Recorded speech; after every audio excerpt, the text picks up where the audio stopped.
2 दशकानंतर राष्ट्रवादीची एक हाती सत्ता आलेली आहे पंचायत समितीवर, मतदारांसाठी काय सांगाल?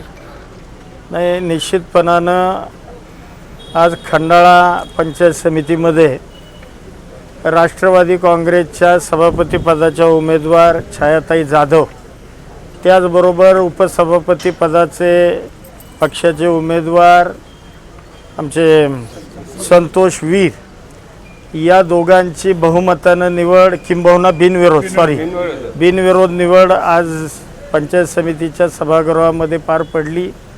निश्चितपणानं माझ्या वतीनं आणि खंडाळा तालुक्यातील सर्वसामान्य जनतेच्या वतीनं या दोघांचेही मनापासून या ठिकाणी हार्दिक अभिनंदन करतो आणि या दोघांच्या तसेच आमच्या पंचायत समितीच्या सगळ्या सदस्यांच्या भावी राजकीय सामाजिक वाटचालीला मनापासून हार्दिक शुभेच्छा देतो। खरं तर खंडाळा पंचायत समितीला एक इतिहास आहे आणि निश्चितपणानं या पंचायत समितीमध्ये अनेक दिग्गजांनी याच्यापूर्वी सभापतीपद भूषवलेलं आहे आणि निश्चितपणानं या तालुक्याला एक विकासात्मक दिशा देण्याचं काम या पंचायत समितीच्या माध्यमातून आजपर्यंत झालेलं आहे। आज मला सगळ्यात जास्त आनंद या गोष्टीचा आहे की ज्याचा उल्लेख तुम्ही मगाशी केला की आज एक हाती सत्ता ही राष्ट्रवादी काँग्रेसची आज पंचायत समितीमध्ये आली।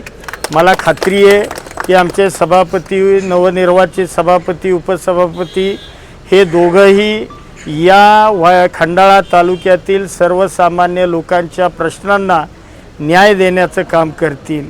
या तालुक्यामध्ये असणाऱ्या गावागावागणीस असणाऱ्या अडीअडचणी किंबहुना शासनाच्या ज्या विविध प्रकारच्या योजना आहेत की ज्या पंचायत समितीच्या माध्यमातून राबवल्या जातात, त्या योजना अतिशय प्रभावीपणानं राबवून या पंचायत समितीमध्ये निश्चितपणानं आपली निवड ही मंडळी सार्थकी लावतील असा विश्वास मला आजच्या या निवडीच्या निमित्तानं वाटतो।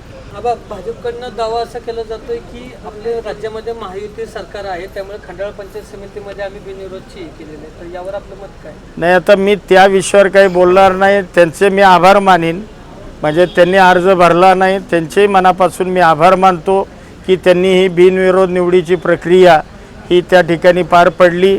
परंतु महाराष्ट्रामध्ये युती आहे, परंतु वाईमध्ये निवडणूक लागली, वाईमध्ये निवडणूक झाली आणि तिथं राष्ट्रवादी काँग्रेसची सत्ता आली।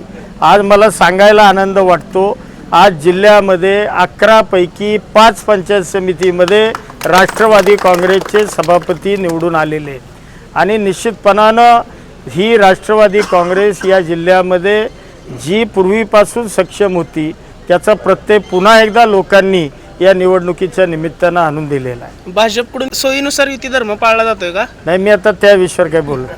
20 तारखेला जिल्हा परिषदेचे अध्यक्षपदाची आणि उपाध्यक्षपदाची निवडणूक आहे। भाजपचे मंत्री जयकुमार गोरे यांच्याकडून सातत्याने दावा केला जातो की अध्यक्ष हा भाजपचाच होणार आहे, तर याबाबत आपलं मत काय आहे? नाही, कुणी काय दावा करायचा, कुणी काय करायचं हा ज्याचा त्याचा वैयक्तिक त्याच्या मताचा विषय आहे।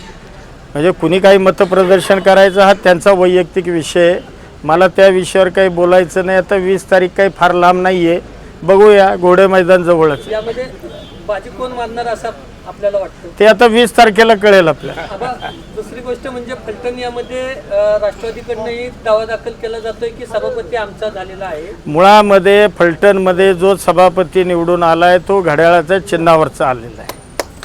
तसं बघायला गेलं तर मग 6 पंचायत समिती सभापती आहेत राष्ट्रवादीचे घड्याळावर आलेले, म्हणजे मानचे सभापती, उपसभापती असेल, कोरेगाव उपसभापती, सभापती असतील, वाई, खंडाळा, महाबळेश्वर आणि फलटणचे जे सभापती निवडून आलेत हे खरं तर घड्याळाच्या चिन्हावर आले। खंडाळा तालुक्यातून पंचायत समितीला स्वीकृतपदी संधी कोणाला मिळणार? नाही, ते आज काही सांगू शकत नाही, हा पक्षांतर्गत विषय। चला, धन्यवाद।